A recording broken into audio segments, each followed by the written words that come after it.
Lies have expiration dates. They smell of the fear they're made of, and they stink heavily of rot when they expire. The thing is, the lens or filter of the ego causes us to largely be egocentric. As Anna Easonen said, we see things as we are, not as they are. People who don't habitually lie assume most people are the same, and people who do lie as a matter of routine largely assume most people are also usually lying, and that the few who don't are stupid schmucks. It's such an easy out after all, right?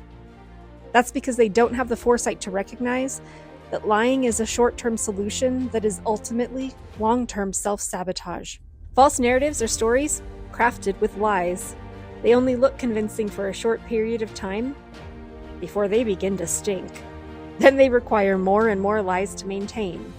Because maintenance lies must be crafted on the fly, they quickly become contradictory. This is the web that eventually traps the weaver of it, not the intended prey who sidesteps it by staying in their integrity.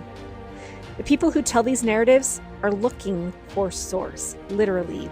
They deny and turn away from their own connection to source within, and seek other sources who have not turned that fountain off in order to maintain themselves artificially.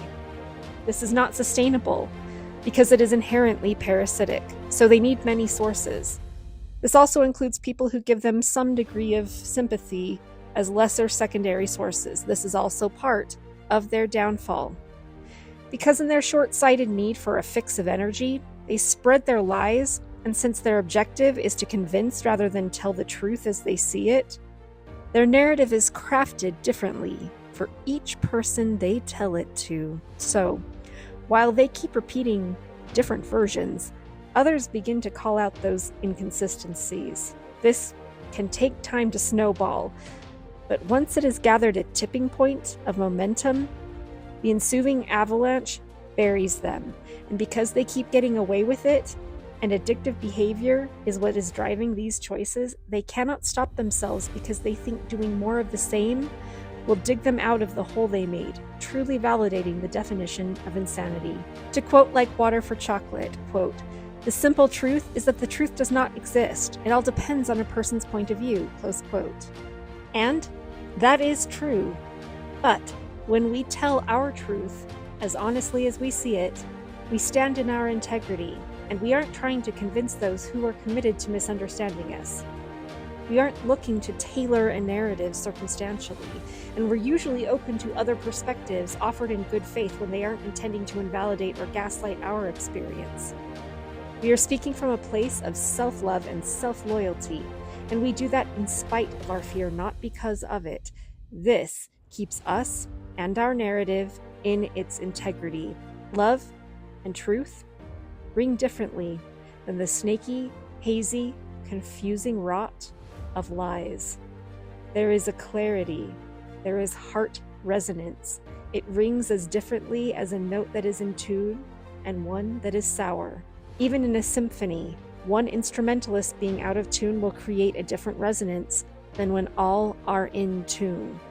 But the more a narrative is hastily patched with another fear-driven lie, the more desperate they become.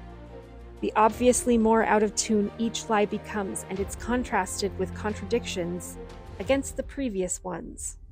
Additionally, despite the liar's drive to control all the moving factors, they can't control who is sharing notes with whom, and they don't know that their new lies told to upkeep aren't being compared to what they've told other people. This also makes keeping track of what they've told whom infinitely more tiresome, with escalating difficulty. The tangled web. Courage is made of heart substance, and often telling the truth requires that self-love and self-loyalty in the face of persecution against oppressive systems looking to silence the truth they're afraid of, the truth that would halt their abuses and require natural consequences. That doesn't mean you shouldn't be conscientious about how and when you reveal it, because knowledge is a form of power after all. You have to be strategic in that same vein of self-love to give yourself the best possible outcome. Because the truth rings in tune and rings clearly, it only takes one or two to dismantle a faltering web of lies, because your truth shines a light on and contextualizes the true motives behind those lies. There's no coming back from that. The fraudulent narrative is a condemned house of cards. Eventually, the truth comes to light, sometimes because you are called to speak it, and sometimes because in their fear it will be exposed, they make it a self-fulfilling prophecy. Often, a combination of the two.